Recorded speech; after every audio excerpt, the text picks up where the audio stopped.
you. I'm a big fan of your channel, so I'm happy to be on the other side of the channel rather than a viewer. I'm now a participant. So thank you. Thank you very much.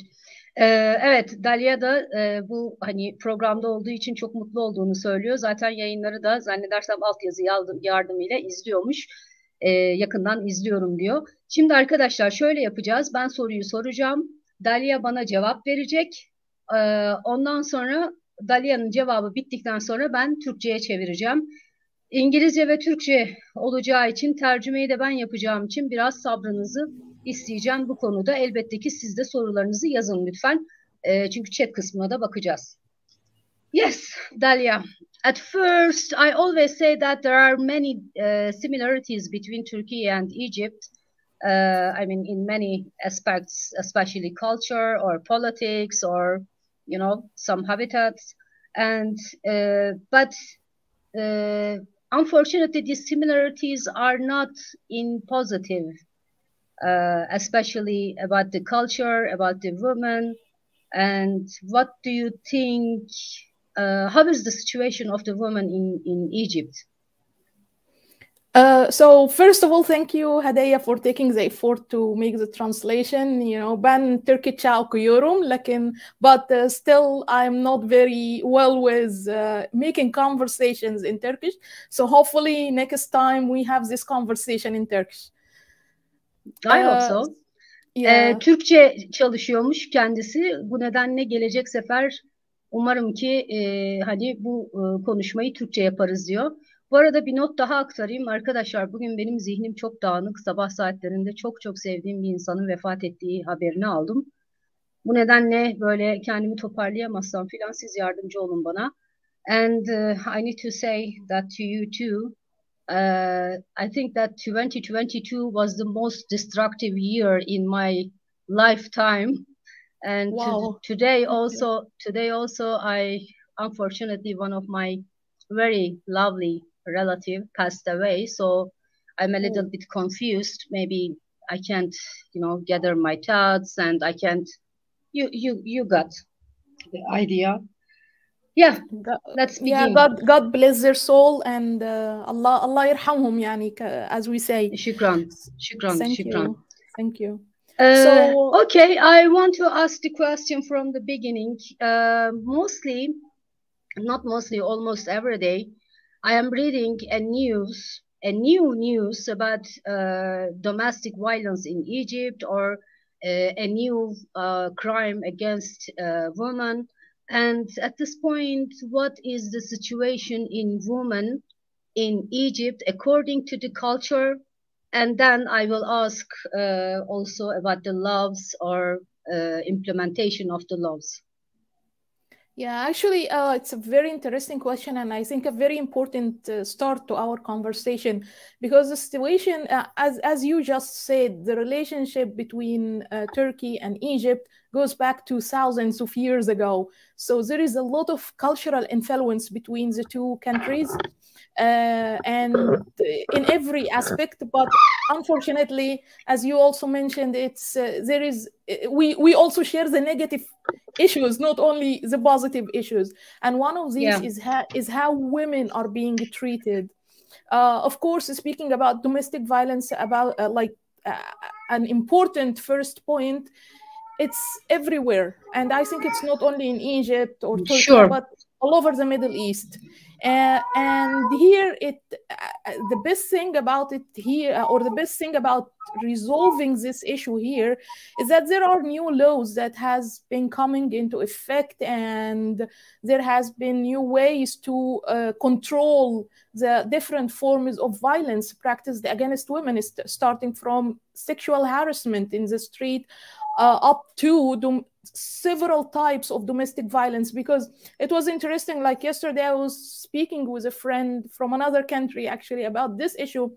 Domestic violence are not only happening by the typical image or the stereotypes that we know, that like a man beating a woman, like practicing physical violence on her. It's not like that, but there are many other forms, like, for example, not giving her money, preventing her from leaving the house, making her live as if she lives in a prison, even speaking badly to her or mistreating her. All these are types of violence that needs to be addressed. Sure. But unfortunately, our societies are way behind, especially in Egypt. Let me say, are way behind in terms of addressing these issues on the social level. Like, we have beautiful laws on paper that are very supportive to women, very supportive to women's rights, and even encourage women to go to the police station and complain about the violence they are having in their homes.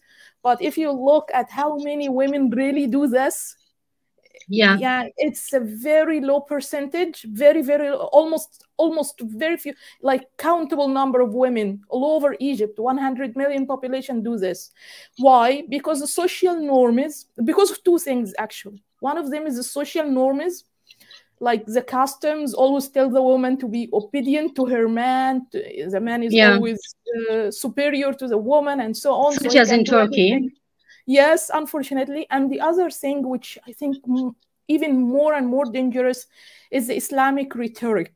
Because here we are having some Islamist extremists, especially from the Salafist movement, who come out, speak to the public, and tell them, especially among the grassroots citizens in rural areas, and speak to them that, to the man, that you have the right to behave your woman, your wife, you know, it's you are the master of the house. You can beat her, and yes, you can do anything to her, treat her like a child even. So it's horrible, like how the Islamic rhetoric, extremist Islamic rhetoric, I would say, is supporting this barren social mentality or social mindset towards women. Yeah. Evet arkadaşlar, genel olarak çeviriyorum. Birebir değil. Simultane tercüme konusunda çok tecrübem yok. Şimdi Dalia öncelikle diyor ki Türkiye ile Mısır arasında evet çok fazla benzerlik var. Çünkü iki ülke arasındaki ilişkiler yeni başlamadı. Binlerce yıllık bir geçmişi var. Gerçekten de öyle. Ancak hani Türkiye ile Mısır arasındaki benzerlikler çok fazla olsa da ne yazık ki benzerliklerin hepsi olumlu anlamına gelmiyor. Olumsuz benzerlikler açısından da kadına nasıl muamele edildiği konusu var elbette. Negatif olarak iki ülke arasındaki benzerlik. Bu konu ama Dalia'nın güzel bir noktaya değiniyor orada. Diyor ki sadece Mısır'da, sadece Türkiye'de yok. Aslında bütün dünyada kadınlara ilişkin işte bir şiddet söz konusu, az ya da çok. Ama ne yazık ki Mısır olarak, yani ülke olarak biz bu konuda çok gerideyiz diyor. Kağıt üstünde çok iyi kanunlarımız var ve bu kanunlara, uygulamalara göre herhangi bir kadın aile içi şiddetle karşı karşıya kaldığında işte karakola gidebilir, polise şikayet edebilir, kocasına şikayette bulunabilir. Ama kaç kadın bunu yapıyor diyor. Oldukça az sayıda kadının yaptığını söylüyor. Bu arada atladığım bir nokta daha var. Yine Dalia'nın değindiği güzel bir nokta var. Diyor ki aile içi şiddet sadece bir adamın kadını dövmesi, fiziksel şiddet uygulaması değildir. Kötü kelimeler kullanması, psikolojik bir takım şiddete varan bir takım ifadeler kullanması, para vermemesi, ondan sonra kadının yaşadığı evi onun için hapishaneye çevirmesi de şiddettir diyor. Ancak Mısır'da çok az kadın işte bu çok kağıt üstünde çok iyi olan kanunları uyguluyor diyor. Burada da iki tane önemli sebep var diyor kadınların haklarını kullanmamasında. Birincisi sosyal normlar, social norms. Burada da mesela kadın diyelim ki polise gitti ve dedi ki benim kocam işte beni dövüyor ya da şöyle yapıyor ya da bana para vermiyor. Polis diyor ki ya işte barışın, bir şey olmaz, kocandır, biraz anlayışlı ol kocana karşı vesaire şeklinde. Dolayısıyla bu kanunlar kağıt üzerinde çok iyi kanunlar olsa da kadınlarla ilgili uygulama aşamasında bir kere karakollarda sorun başlıyor. İkinci önemli bir noktada diyor ki İslami retorik. İslami retorik konusunda da özellikle diyor Selefi gruplar, Selefiler biraz daha radikal gruplardır arkadaşlar. Selefi gruplar erkeklere ağırlıklı olarak kadına sen her şeyi yapabilirsin, evin efendisi sensin, kadını dövebilirsin şeklinde akıl veriyorlar. Elbette ki bu çevrelerdeki kadınların gidip ilk başta yaşadıkları şeyi bir olumsuzluk olarak görmeleri zor oluyor. İkincisi de polise gitmeleri, haklarını aramaları daha zor oluyor. Çünkü aile içi şiddet de başlıyor böyle bir durumda. Sorry. Do you want to add something else?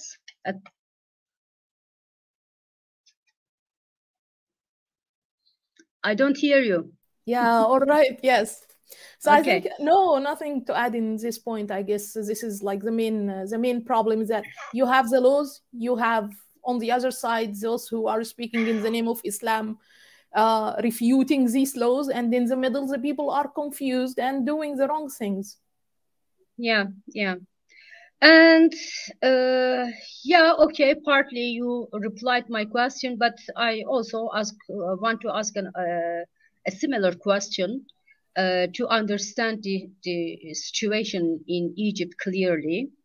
How is the status of women in your culture and in your society? A woman can be or can stand in your society as a woman, or must be mother of someone or sister of someone, or wife of someone, something of someone. Yes, exactly. Sorry. Şimdi Go burada ahead. sorum şu. I need to translate my question. Şimdi sorum da şuydu arkadaşlar. Dedim ki evet, hani kısmen soracağım soruya cevap verdin. Ancak şunu da sormak istiyorum. Sizin toplumunuzda ve kültürünüzde kadının konumu nasıldır? Kadın bir kadın olarak ayakta durabilir mi? Yoksa birinin kız kardeşi, birinin annesi, birinin karısı olmak zorunda mıdır? Birilerinin bir şeyi olarak mı var olabiliyor?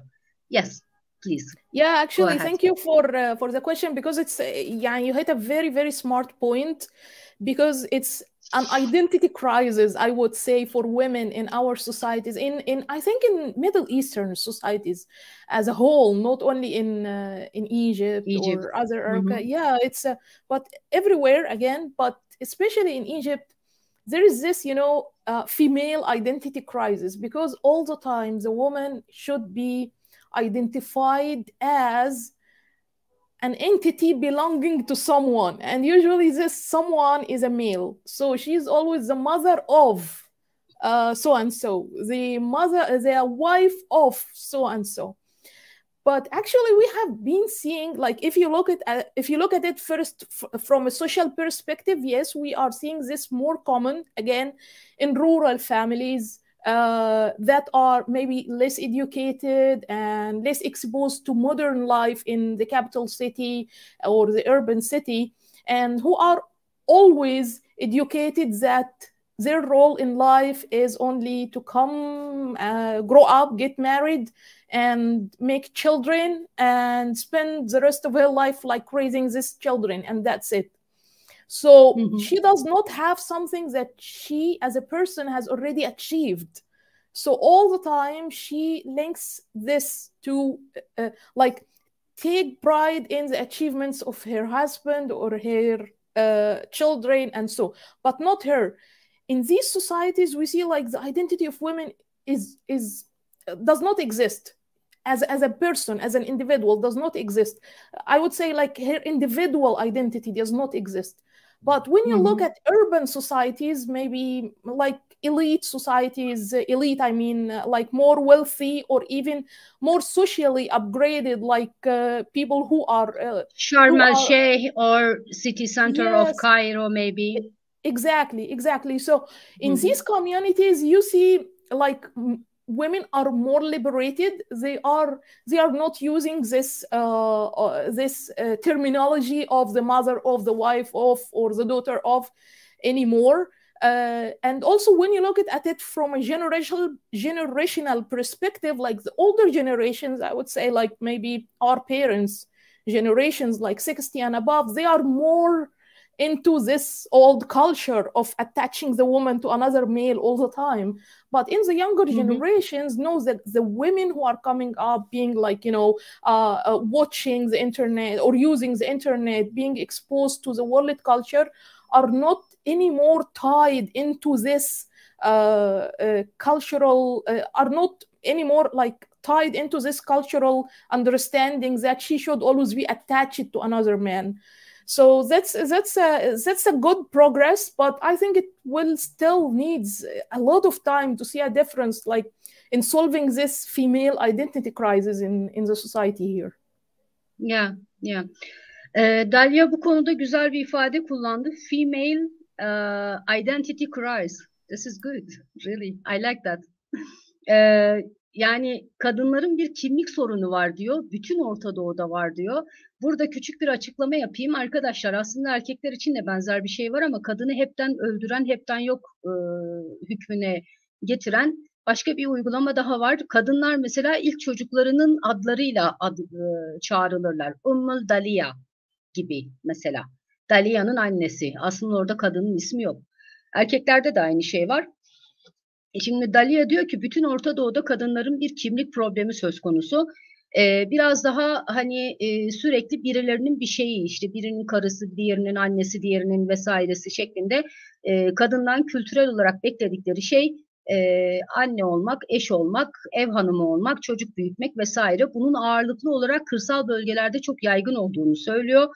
Orada çünkü bir kız çocuğu nasıl büyütülür? İşte sen büyüyeceksin, evleneceksin, çocukların olacak, sonra çocukları büyüteceksin, tamam ölüp gideceksin bu şekilde. Ama birey olarak yoklar diyor kadınlar. Yani birey olarak tek başına bir kadının özellikle kırsal ve biraz daha muhafazakar anlayışların olduğu yerlerde Mısır'da olmadığını söylüyor. Daha elit çevrelerde, biraz daha entelektüel, biraz daha eğitim seviyesi yüksek yerlerde ise eski kültürle yeni kültür arasında bir çekişme olduğunu da söylüyor. Eski kültür işte o kadını aileye, birilerinin bir şeyi olarak var olmaya zorlayan kültür. Yeni kültür ise daha farklı, özellikle gençler internet çağı okuyorlar, ediyorlar vesaire. İlla bir erkeğin bir şeyi olarak tanımlanmak zorunda değilim şeklinde daha özgürce hareket ettiklerini söylüyorlar. Mısır'da. Evet. And I have another question, Dalia, and this is my question about women issues. What about the courts in Egypt? I mean, are those courts in Egypt applying the laws equally or fairly to men and to women? What do you mean by courts? Courts, mahkeme. Mahkama. The court. Yes, yes. Actually, if you look at the laws as like text box of the laws and texts, they are perfect. You'd feel like we're living in Switzerland or something, where women's just rights like are Lebanon, Syria, Iraq. Exactly. Yeah. Exactly. Like perfect on paper. Everything is nice, and you have all the rights reserved, and even the judicial, even instruction, like the instructional guides to the judicial system on how to deal with women's issues, especially related to domestic violence and personal affairs issues like marriage and divorce and the right of women to see her children after divorce. And so all these things are very nice. But when you come to applying these laws, I mean, there are always barriers. The first barrier does not come actually from the judicial system, because at the end of the day, the judicial system judges based on the papers that they are having. And actually, in some cases, like maybe in the after divorce cases, like the right of the woman to keep custody of her children, or is it the right of the man? You know, these conflicts are very, very common in Egypt, very common. Like everywhere in the world, when a man and a woman get divorced, like the children are not part of the equation. Like, at the end of the day, it remains their father is their father, and their mother remains their mother, regardless if this father and mother want to live together or not. But in Egypt, when the two separate, when the two get divorced, like they unfortunately use the children as a weapon against each other. So they use the children to pressure each other to, like as if a punishment, like maybe a woman prevents her husband from seeing his children as a punishment. You see a similar thing on the other hand, like a man literally kidnapping the children and hiding them away and preventing his wife from seeing them. When we come to laws, there are wonderful laws that were issued recently that actually gives the women an upper hand in this area. Like the woman should always be the first person to keep custody of the children. But unfortunately, this made the problem even worse because it allowed more and more women to use this as a weapon against their husbands or their former husbands. So, it's complicating the issue somehow. But I think the most important barrier preventing these nice laws from being applied in reality is the social mindset, the way the people in general look at women and look at men. They always look at men as being right all the time, and at women innocent being one, and yes. Exactly, and women being wrong all the time. Like even in cases like sexual harassment, like when a man harasses a girl or a woman in the street, they blame the girl because maybe she's not addressed appropriately. Maybe her dress was too short, or maybe she's not wearing hijab, so she deserves to be harassed, That's what they're saying. Why was she there? What was she doing there? Exactly. Why did she go there? Things like that. Of course, it's horrible and not acceptable, but unfortunately, it's how the society is thinking. Yeah. Evet. Son olarak da işte kanunların kadınlar ve erkeklere eşit uygulanıp uygulanmadığını sordum. Bu konuyla ilgili elbette ki hani kanunlar, evet, oldukça güzel kanunlarımız var ama uygulamaya geldiğinde biraz önce de diğer sorulara verdiği cevaplarda belirttiği gibi çok da eşitlik söz konusu değil. Ama özellikle boşanma durumlarında ciddi bir problemler ortaya çıktığını söylüyor. Erkek mesela ağırlıklı olarak işte hani çocukların velayeti gibi konularda daha haklı durumdaymış daha önce kanunlara göre ki boşanan çiftler ya da eski çiftler her neyse çocukları birbirlerine karşı genel olarak silah olarak kullanıyorlar. Birbirlerine baskı yapmak üzere kullanıyorlar ama kanunlar açısından da erkekler biraz daha avantajlıymış. Çoğunlukla işte erkekler çocukları kaçırıyor, anneye göstermiyor ya da saklıyorlar vesaire. Bu konuyla ilgili yeni kanunlar çıkmış ve kadınların biraz daha fazla hak elde etmesi sağlanmış bu kanunlarla.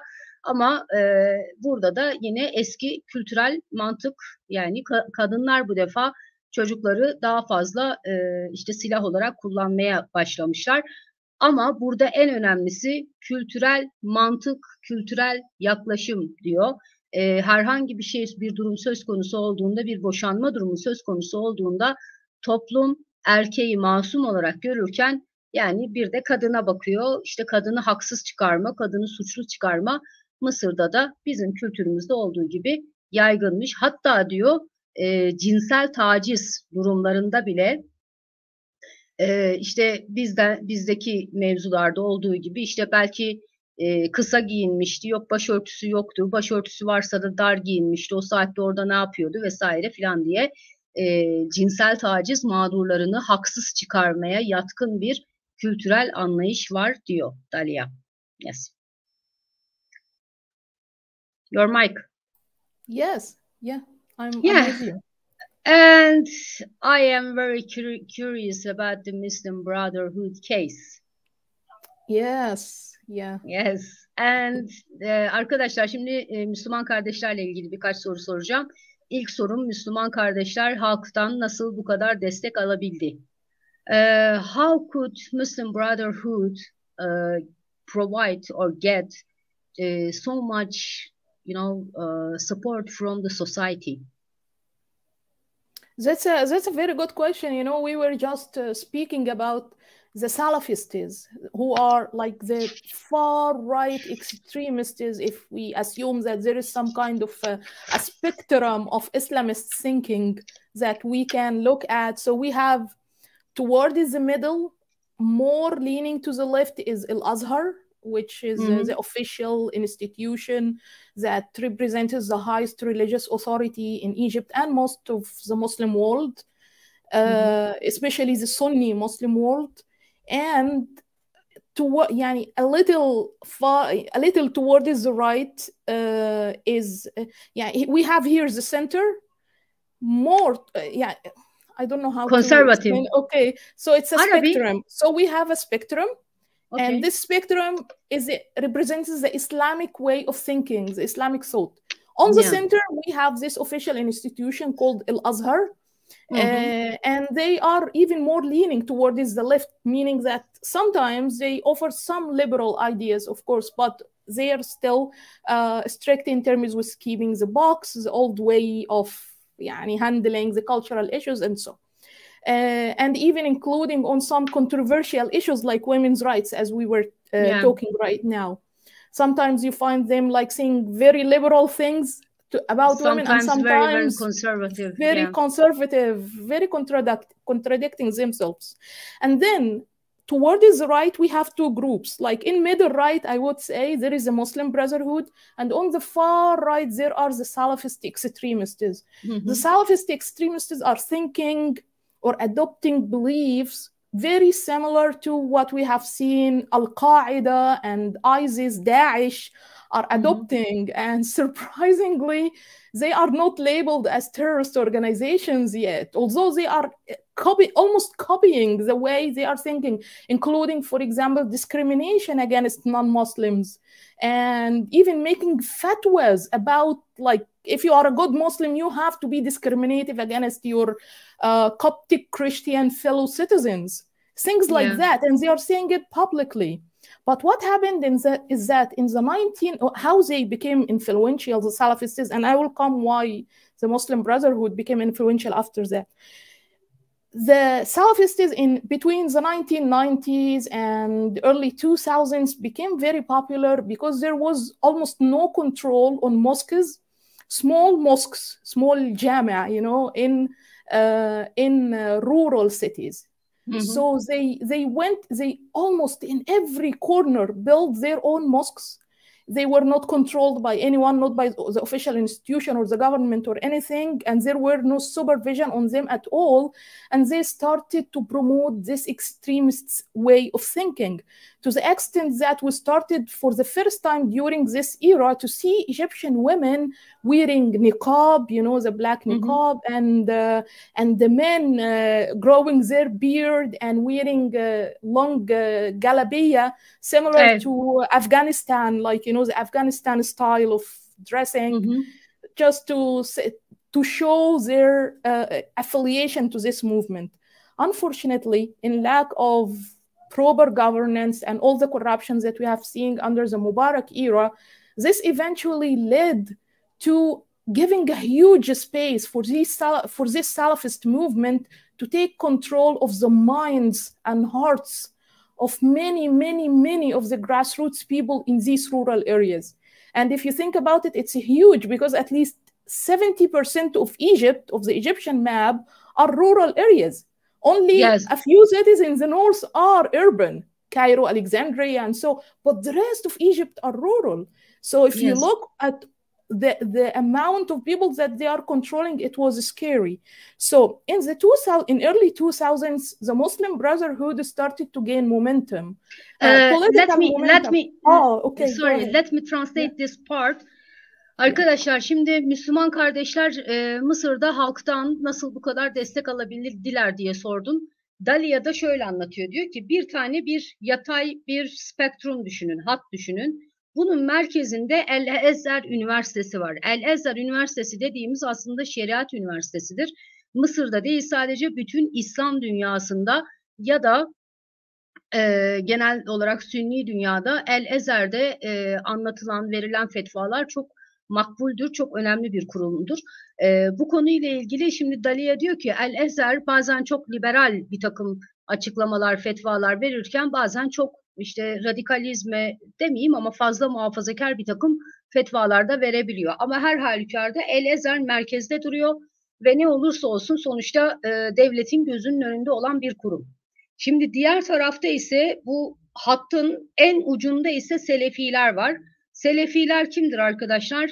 El-Kaide'dir, IŞİD'dir ya da DAEŞ dediğimiz her neyse bunlardır. Aşırı radikallerdir bunlar ve diyor ki hani özellikle kırsal bölgelerde, küçük camilerde, medreselerde vesaire insanlara propaganda yapmaya, vaazlar vermeye başladılar. Hatta sen eğer iyi bir Müslüman olmak istiyorsan gidip Kıptiler vardır, Hristiyandır, Koptik derler İngilizcesi.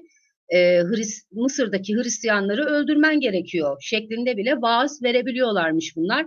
Ve Dalia diyor ki özellikle diyor mübarek döneminde yani Hüsnü Mübarek dönemi 2011 yılında koltuktan ne diyelim hükümetten düşürülen Hüsnü Mübarek döneminde çok ciddi bir yolsuzluk vardı. Ve doğru düzgün kontrol edilmiyordu. Dolayısıyla bu yolsuzluk ve kontrol dışı alanların çok geniş bir alan oluşmasına sebep oldu Selefiler için ve Selefiler de diyor çok sayıda insanın beynini de yıkadılar, kalbini de kazandılar. Ondan sonra propaganda yapıp yandaş da topladılar. Hatta kadınlar bir süre sonra sadece böyle gözlerin kapandığı peçeler, ondan sonra uzun tamamen siyah çarşaflar. IŞİD'i düşünün, DAEŞ'i düşünün arkadaşlar. Onun gibi giyinmeye başladı. Ve burada önemli bir nokta daha var. Kırsalda çok geniş hani bir alan kazandılar diyor ya. Dalia diyor ki zaten Mısır'ın %70'i kırsal. Dolayısıyla oradan kıyaslayacak olursanız eğer Kahire'den başlıyor ta Sina çölüne kadar çok geniş bir alanda Selefilerin kendilerine alanlar oluşturduğunu söylüyor. Yes, and Muslim Brotherhood. Yeah, so Şimdi after Müslüman that, kardeşleri açıklayacak. Sorry. yes, so after actually during this period, for so long, as you know, the Muslim Brotherhood was founded in the 1920s, but they have always being suppressed by the different regimes that took over since the establishment of the republic in the 1950s. Abdel Nasser and then Anwar al-Sadat, all of them, yes. Somehow, Anwar al-Sadat, of course, allowed them to work somehow, but they have always been working in the dark away and politically suppressed. Like they have a certain limit of political participation and not allowed to bypass this limit until actually in early 2000s they started to gain a political momentum. The Muslim Brotherhood, I mean, they started to gain a political momentum because there was these international pressures on the Mubarak regime at that time to include more opposition, and the Muslim Brotherhood deceitfully, I would say, introduced themselves to the world as if they are the biggest opposition group in Egypt and they should be included and so. And they even went to the United States, Washington, and spoke to people there to pressure the Egyptian president Mubarak at the time to avail more space to them. So in mid 2000s, like around 2004, 2005, there was also a very big social movement in the society against Mubarak. So to push against this, he allowed the Muslim Brotherhood to have seats in the parliament. And they were able to get about 80 seats in the parliament in the elections of 2080, 80. 80. Yeah, how many seats? How many seats do you have in your parliament? I don't remember. At that time, there were 400, I guess. Something like that. I think 400. Yeah, I think. Now we have 600, but I think at that time it was 600, 300, 400, something like that. So actually, they got a very big number of seats. It's very big, from 0 to 80 overnight, you know. Of course, the whole system was corrupt, so it was easy to give seats to anyone. It was not a really electoral system. But to gain their legitimacy in the eyes of the Mubarak regime, they needed to mobilize as many grassroots people as possible. And the easiest way for them to mobilize these grassroots people is to go to the Salafist movement and tell them, speak to the people in the mosques about us as, you know, messengers of goodness coming to you from God, from Allah, you know, to give you all of these goods. And they accompanied this with providing some services to the poor people that the government, unfortunately, was not offering at the time, like health services, giving them food, and so on. So somehow they gained this popularity and public support, especially among the grassroots citizens who has always felt, and in the rural cities in particular, who has always felt detached from what is happening in the capital city. And the irony here is that when the Muslim Brotherhood was founded in the 1920s, this was exactly the same premises that Hassan al-Banna, the founder of the Muslim Brotherhood, built his movement on. He did not start his movement in Cairo, for example, when at the time we were having King Farouk and all the royal family and having this open culture, like, you know, and the city is full of lights from, you know, theaters, cinemas, and so on. He did not start his movement there. He went very, very far away in Ismailia in eastern Egypt, a small rural city in eastern Egypt, very detached from the capital city to start his movement. So it's exactly the same thing that happened, that was happening at this time, what Hassan al-Banna did in the 1920s. And from there, they gained their popularity. And what happened after that is that, if only 5 years after this momentum, political momentum for the Muslim Brotherhood in the parliament, and so the Mubarak regime fell down and we had the Arab Spring Revolution and so. And unfortunately, at that time, there were no proper leaders in the revolution because all of us were young people, you know, so naive and did not understand much about politics. So the only group that was organized at that time with history of serving in politics, like in parliament in 2005, was the Muslim Brotherhood.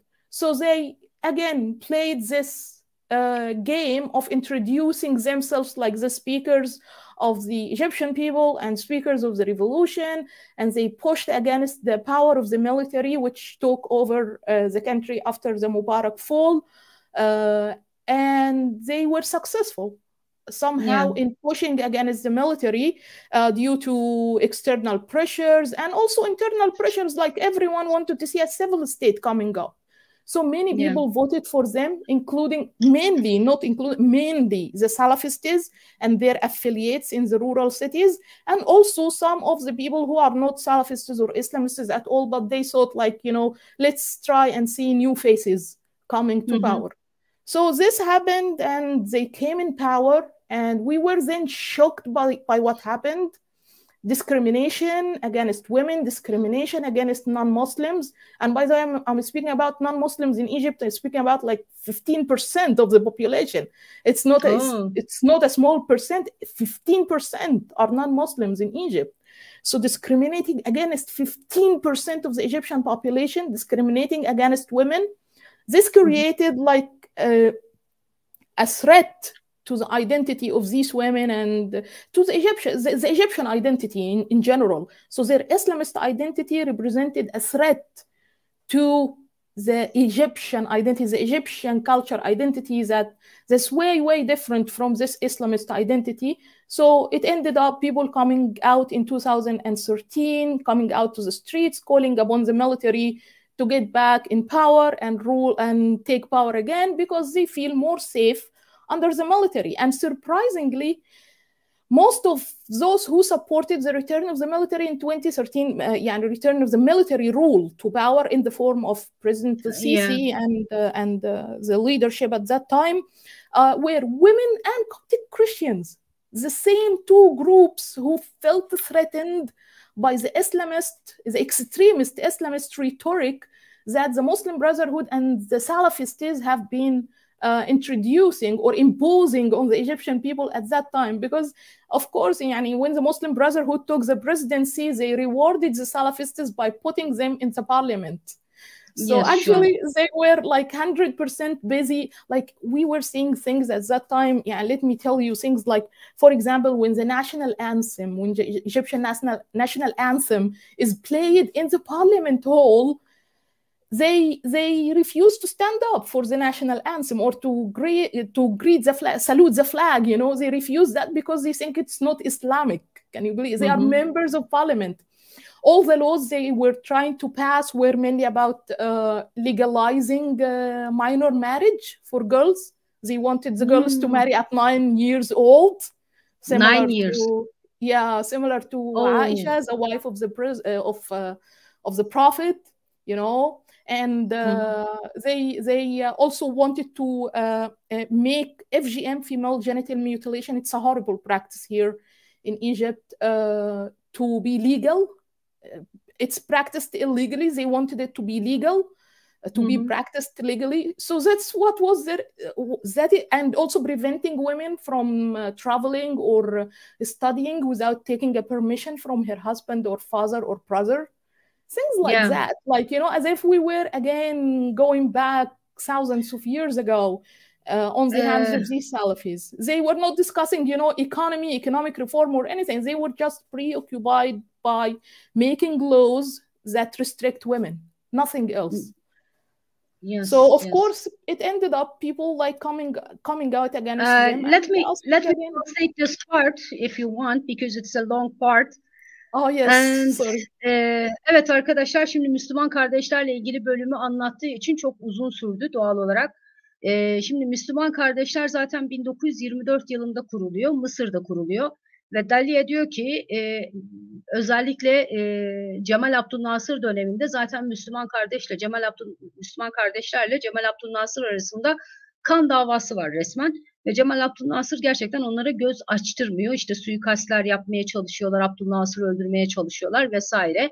Ondan sonraki dönemde gelen Enver Sedat biraz böyle hani ne diyelim, Türkiye'de şu son dönemde moda olan bir şey var ya, muhafazakarları ürkütmeyelim mantığıyla birlikte çok az da olsa bir alan açıyor.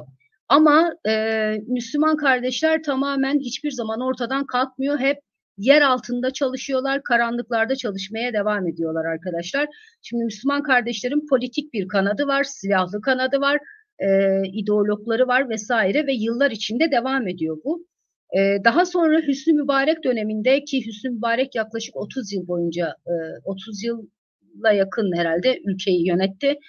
Hüsnü Mübarek de aslında normalde karşı Müslüman kardeşlere. Şundan dolayı karşı, Hüsnü Mübarek kendisi karşı olduğundan değil aslında tamamen. Mısır'da ordunun çok ciddi bir etkisi vardır. Ordu çok güçlüdür. Ordu çok zengindir aynı zamanda. Ekonomide ordunun da aynı şekilde geniş bir yeri var Mısır'da. Ordu da istemiyor Müslüman kardeşleri. Bu 2011'deki Arap ayaklanmasında ordu bölündü falan dediler de onlar hikaye. Sonuçta Müslüman kardeşlerle ilgili Hüsnü Mübarek döneminde Avrupa ülkeleri filan klasik baskı yapmaya başlıyor. Diyorlar ki muhalefete daha fazla yer aç, muhalefete daha fazla yer aç, parlamentonda niye muhalefet yok vesaire diye. Şimdi o dönemde muhalefet denilen de en organize olan kim? Müslüman kardeşler. Şimdi şu anda yaklaşık 600 sandalye varmış parlamentoda. Bayağı kalabalık. O dönemde 400 kadarmış. Tam hatırlamıyor. Ama bu dönemde, yani 2004-2005 yıllarında bu Amerika'nın ve Avrupa ülkelerinin muhalefete daha fazla yer aç diye baskı yaptığı dönemde bir de aşağıdan halk düzeyinde Hüsnü Mübarek'e yönelik ciddi tepkiler var. Çünkü Hüsnü Mübarek dönemi çok yolsuz bir dönem. Öyle böyle değil yani. Açıkça böyle insanların gözüne soka soka yolsuzluk yaptıkları bir dönem. O zaman Hüsnü Mübarek de diyor ki tamam, o zaman ben işte hani parlamentoyu muhaliflere de açıyorum, diğerlerine de açıyorum. En organize olan kim? En hazırda olanlar Müslüman kardeşler. Ve bir gecede sıfır, yani parlamentoda, mecliste, Mısır meclisinde 0 sandalyeleri varken 80 sandalyeye çıkıyorlar arkadaşlar bir gecede.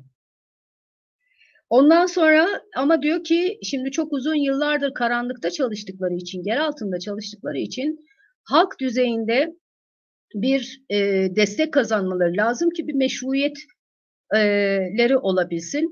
Bu durumda da biraz önce anlattığımız Selefilere gidiyor Müslüman kardeşler. Diyorlar ki sizin özellikle kırsal bölgede çok büyük bir kitleniz var. İşte vaazlarınızda, işte namazlarınızda, dualarınızda, her neyse halka verdiğiniz söylevlerde bizim reklamımızı yapın. İşte ne kadar mübarek bir topluluk, Allah için savaşıyorlar vesaire vesaire diye. Elbette ki burada bir al-ver ilişkisi var. Yani Selefiler de durduk yere Müslüman kardeşlerin de şeyini yapmıyor, reklamını yapmıyor tabii. Ama Müslüman kardeşler bununla da yetinmiyor. Şimdi bir seferde 80 sandalye elde etmişler. O arada Katar en büyük destekçilerinden Müslüman kardeşlerin, para da geliyor ülke dışından. Ve fakirlere, özellikle kırsal bölgelerdeki fakirlere işte sağlık hizmeti, okul, yiyecek vesaire, aslında devletin yapması gereken hizmetleri yapmaya başlıyorlar. Ve böylece halk arasında isimlerini duyurmaya başlıyorlar bir kere daha. Hani aradan geçmiş 60 yıl, 70 yıl, 70 yıl sonra bir kere daha yer üstüne çıkmışlar. Böyle bir durum. Şimdi Dalia burada diyor ki, burada diyor Müslüman kardeşlerin ve Selefilerin uyguladığı taktik şu: Kahire'de değil, ta İsmailiye vesaire gibi böyle çok uzak kırsalda ki yerlerde diyor çalışmaya başlıyorlar. Zaten diyor çok uzak kırsaldaki yerlerdeki insanların diyor başkentte ne oluyor, ne bitiyor, bunlardan çok bir haberi olmuyor. O zaman zaten hiç olmuyormuş. Bahsettiğimiz 2004-2005 o aralar yani. Ve 1920'li yıllarda Müslüman kardeşlerin kurucusu olan Hasan el-Benna'nın taktiğini aynen uygulamaya başlıyorlar. Çok uzak kırsal bölgelerde çalışmaya başlıyorlar. 5 yıl içinde tabii ki belli bir seviyede destek almaya başlıyorlar. Şimdi gelelim 2011'deki Arap ayaklanmasına.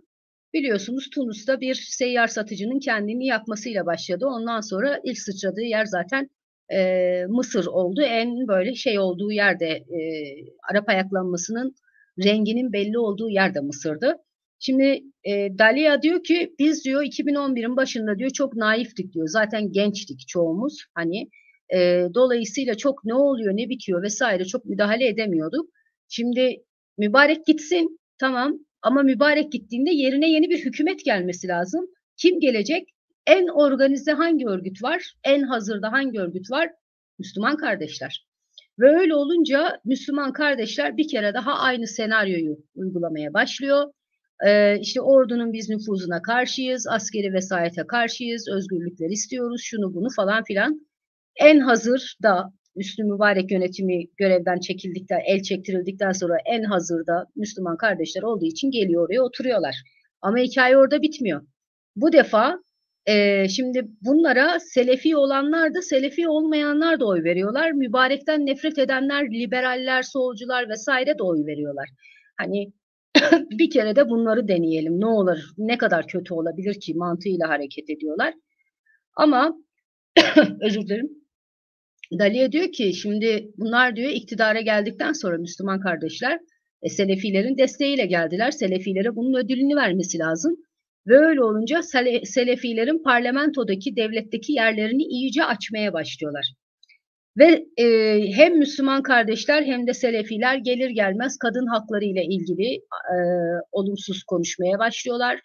Ve özellikle de Müslüman olmayan Mısırlılara yönelik oldukça ayrımcı açıklamalar yapmaya başlıyorlar. Burada Müslüman olmayan nüfus da %15.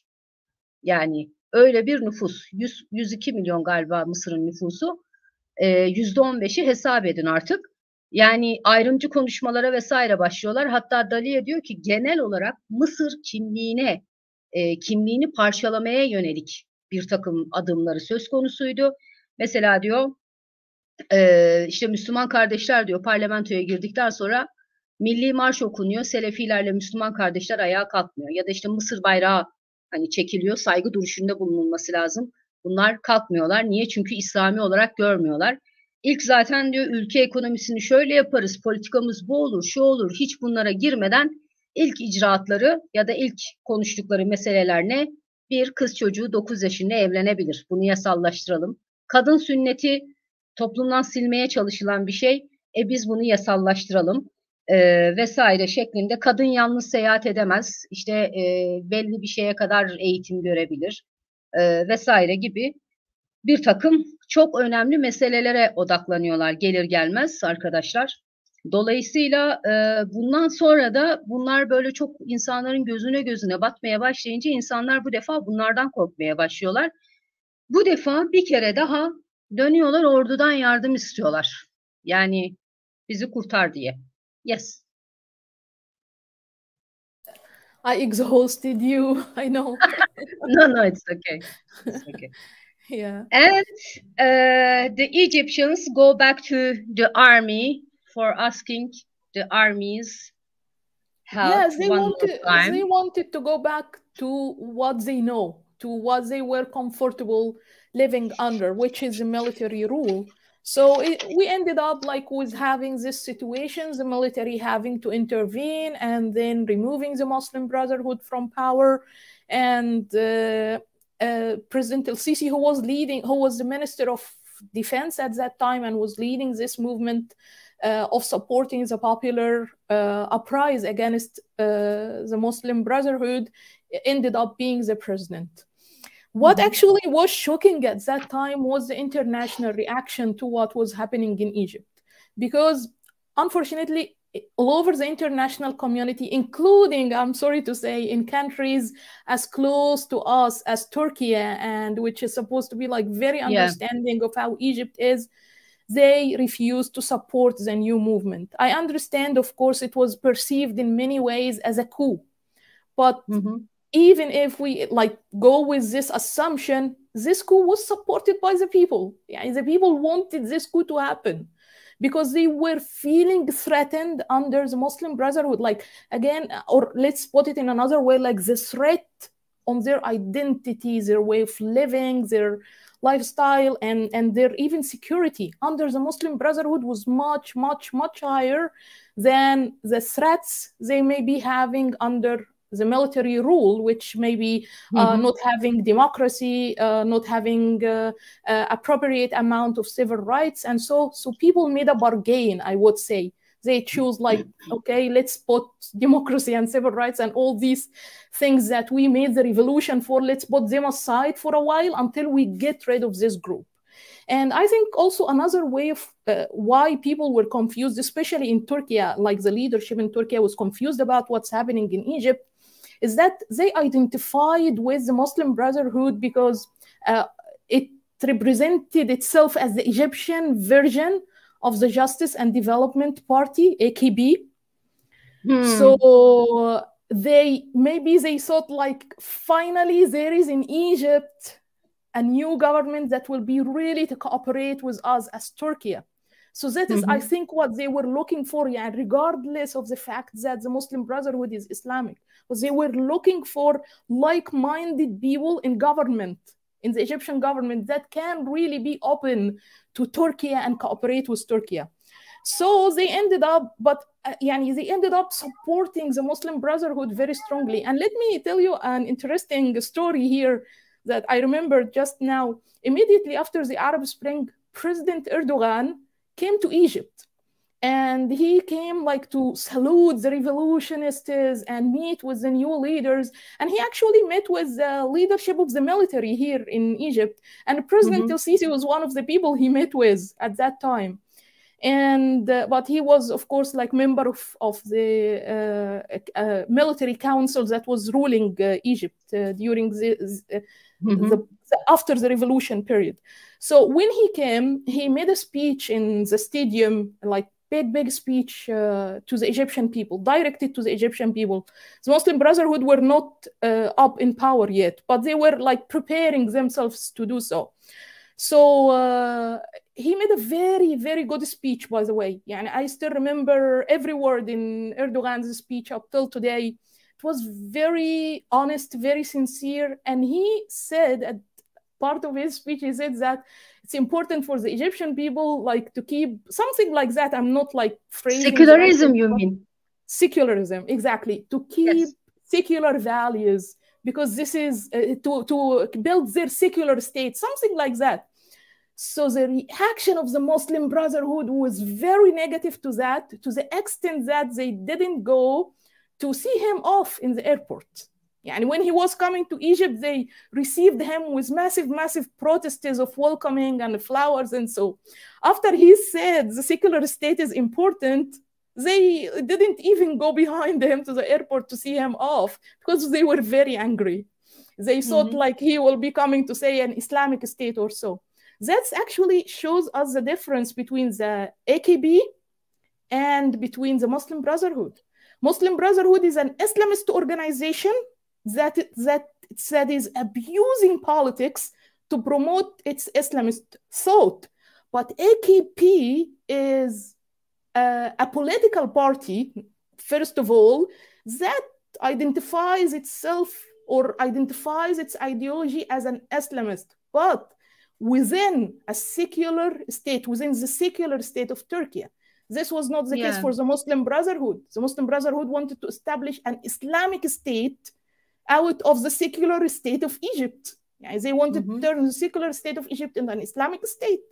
So this is the main difference that I think many leaders in the world, including President Erdogan, couldn't see at the time, and they fell in the trap of supporting the Muslim Brotherhood at those years. But actually, I'm happy it's over now.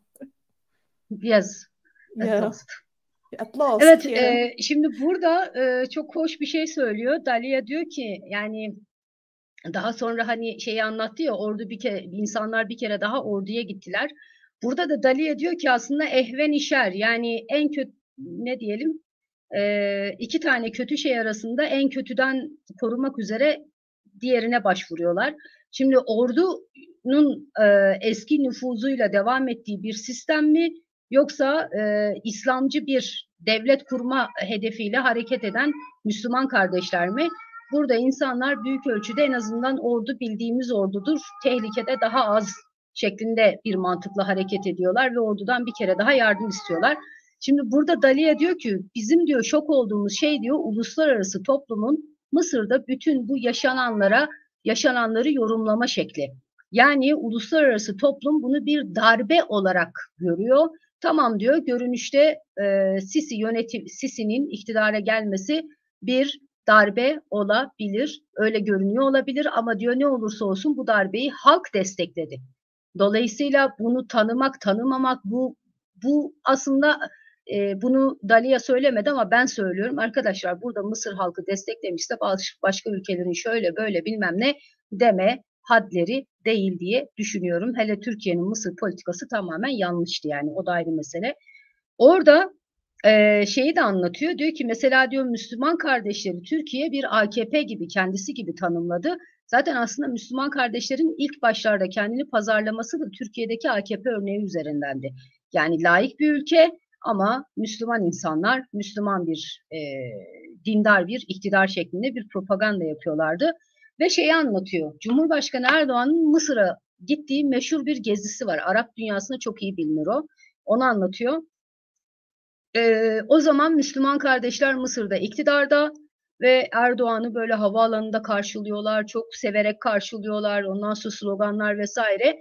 Erdoğan'ın doğrudan Mısır halkına hitaben yaptığı bir konuşma var orada. O konuşmada Erdoğan işte birçok şey söylüyor, tabii alkışlar ama Erdoğan diyor ki Mısır devleti olarak seküler değerleri korumanız gerekir diye bir ifadesi var orada. Ondan sonra zaten Müslüman kardeşlerle Ankara'nın arası da bozuldu. Bizimkiler çok dile getirmiyorlar onu. Ve Dalia diyor ki orada diyor Müslüman kardeşler şok oldu diyor. Tabii ki seküler değerlerden, yani adamlar 9 yaşında kız evlenebilir, işte İslamcı bir devlet kurmaya çalışıyor vesaire, seküler değerlerden bahsediyor Türkiye Cumhurbaşkanı. Ve diyor öyle ki diyor Erdoğan Mısır'a, Kahire'ye geldiğinde diyor hepsi diyor böyle çok heyecanlı karşıladı filan. Erdoğan giderken diyor havaalanına bile gitmediler uğurlamaya. O kadar tepki gösterdiler. Ama diyor burada bir şeyi anlamak lazım diyor. Yani Müslüman kardeşlerle AKP arasında şöyle bir fark var diyor. AKP burada hatalı gördü diyor. Hani Müslüman kardeşleri değerlendirirken. Müslüman kardeşler İslamcı bir hareket ve siyaseti sömüren bir hareket. Burada siyaseti İslamcı bir devlet kurmak üzere araç olarak kullanıyor Müslüman kardeşler. AKP ise diyor siyasi bir parti zaten, hani burada kendini sadece İslamcı ya da dindar olarak tanımlıyor. Ama en nihayetinde diyor seküler bir sistem ya da Türkiye Cumhuriyeti sistemi içinde bir hareket, bir parti olarak bulunuyor diyor. Evet. Yeah. Do you have something? Do you Yeah, want to actually, say? no. So this is, I hope this like give people outside of Egypt, especially in Turkey, a picture, because I know there are many people in Turkey who are blindly actually supporting the Muslim Brotherhood as if they were like the face of the Egyptian revolution, or that they are lovers of Turkey or so. But believe me, among like the many ordinary Egyptians who are not Muslim Brotherhood or anything, there are many people who really love Turkey and yearn to have good relationships with Turkey, I mean between Egypt and Turkey, and they are more sincere and more real than the fake love that the Muslim Brotherhood has shown to the Turkish regime, not to the Turkish people, to the Turkish regime, Yeah. just to get their support, you know? Hı hı. Diyor ki Türkiye'de çok fazla insan körü körüne işte Müslüman kardeşleri destekliyor. Onlar hani Mısır'ın devrimin yüzüymüş gibi, devrimin temsilcileriymiş gibi düşünüyor. Ama aslında değil diyor. Yani Mısır'da diyor Mısır halkının Müslüman kardeşler olmayan diyor çok sayıda Mısırlı Türkiye'yi gerçekten seviyor ve Türkiye ile iyi ilişkiler kurulmasını istiyorlar zaten diyor. Dolayısıyla hani burada ciddi bir hata var. Bu yanlışı düzeltmek isteriz. Hani Türkiye'den buraya Müslüman kardeşlere bakış açısını diye. Okay. Yeah. What are the most important obstacles that prevent a very peaceful process between Turkey and Egypt? Yes, What are the that main is a issues? big question. Yeah. $1 million. Yes. Yes, Okay, actually, Libya. yes, yeah. First of all, it was really heartwarming, at least to me, to see like the two presidents shaking hands in Doha recently. We have been waiting for this handshake for too long, about 10 years Yes. now.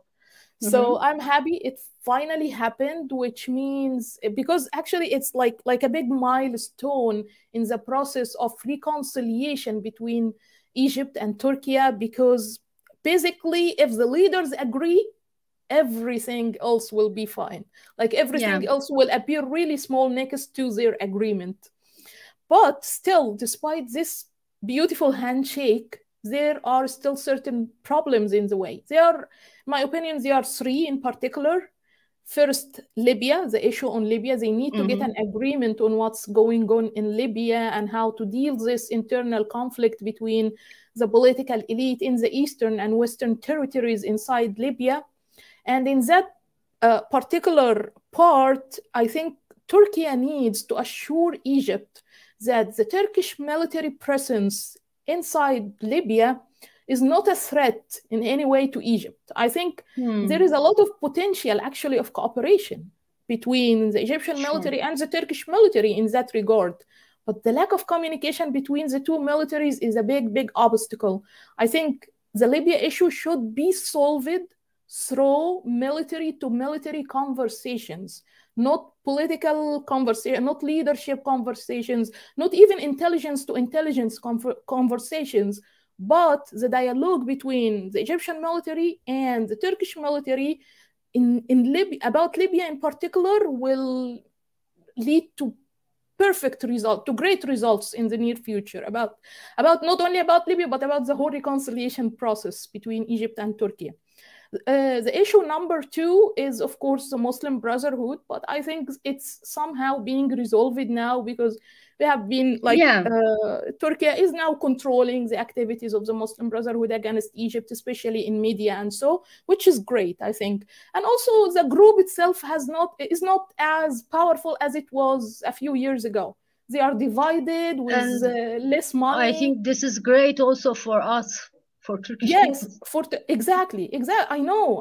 Actually,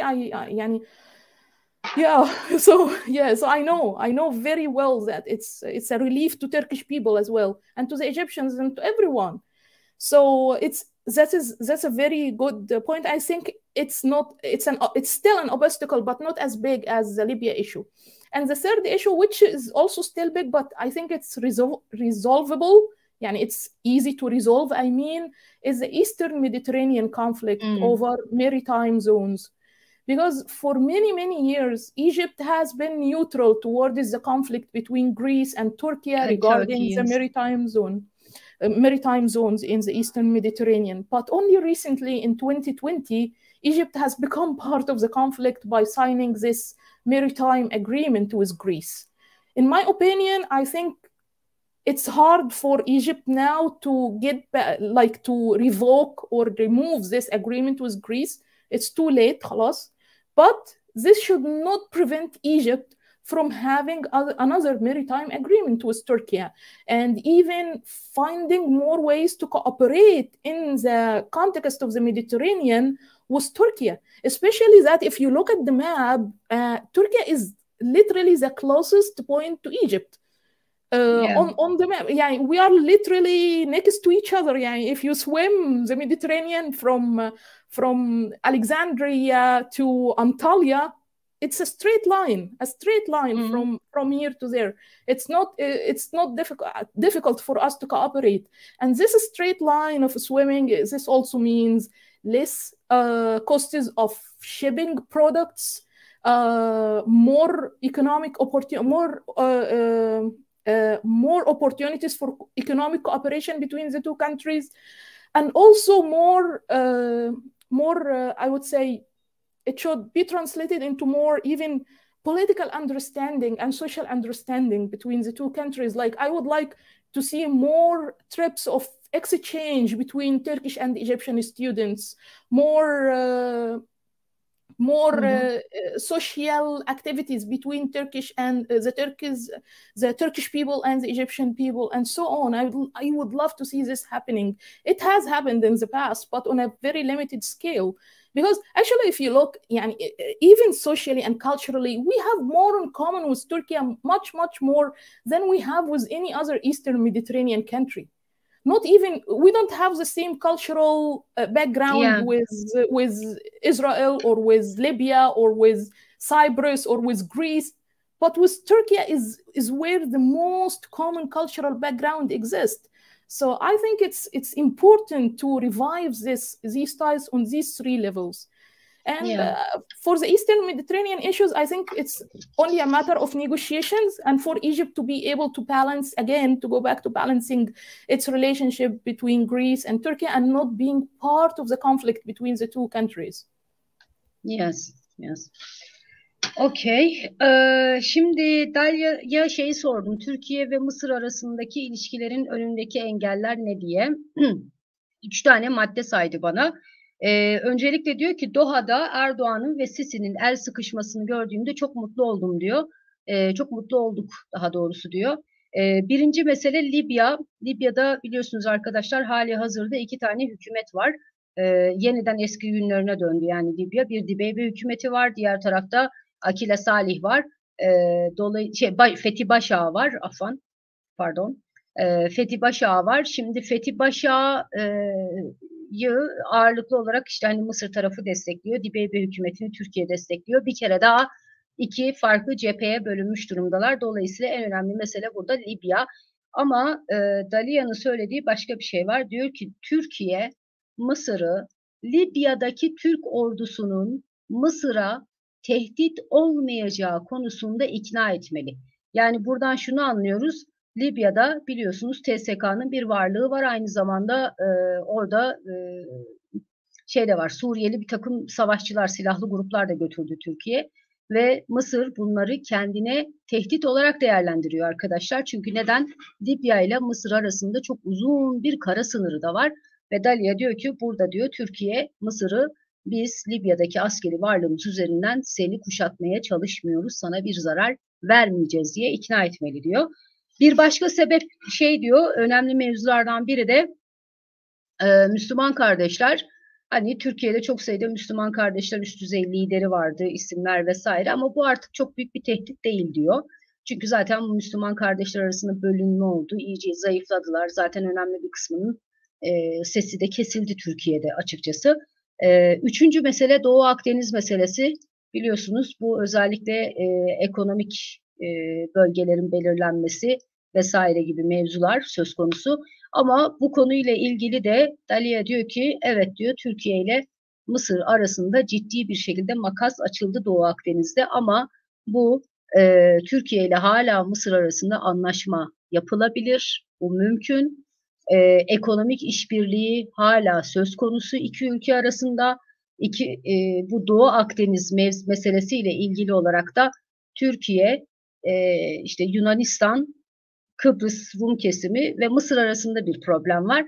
Ve Dalia diyor ki bu konuyla ilgili, yani bu problemlerin hallolması müzakerelerle alakalı, en azından Türkiye ile Mısır arasında ek anlaşmalar yapılabilir diyor. İskenderiye'den diyor Türkiye'ye gerçekten öyle bir hat çizdiğinizde direkt hat Türkiye şeyine ulaşır. Kıyılarına kadar ulaşırsınız. Böyle dümdüz gittiğinde yüzmeye kalkarsanız haberiniz olsun. İki ülke arasında daha fazla siyasi işbirliği olmalı diyor. Sosyal etkinlikler yapılmalı. Daha fazla hani öğrenci değişimi vesaire gibi çalışmalar yapılmalı diyor. Evet. That's all. I don't have actually I have a lot of questions, but it has been more than an hour. So I think you got tired also. And evet. Arkadaşlar sorunuz varsa birkaç tane soru alayım ben hızlı ondan sonra da bitirelim. Thank you very much Dalia. It was Thank you. Really thank you, and it was really very helpful for us to understand the situation or approach of the Egypt to some issues in the Middle East and to understand the political situation in Egypt. Okay. I have one last question. I forgot that. Sure. Okay. In Doha, there was a very warm meeting between Erdogan and Sisi. Okay, we saw that. But at the same time, Egypt is not in rush to have very peaceful relations with Turkey in soon. So what do you think about that? Why is Egypt hesitating about that?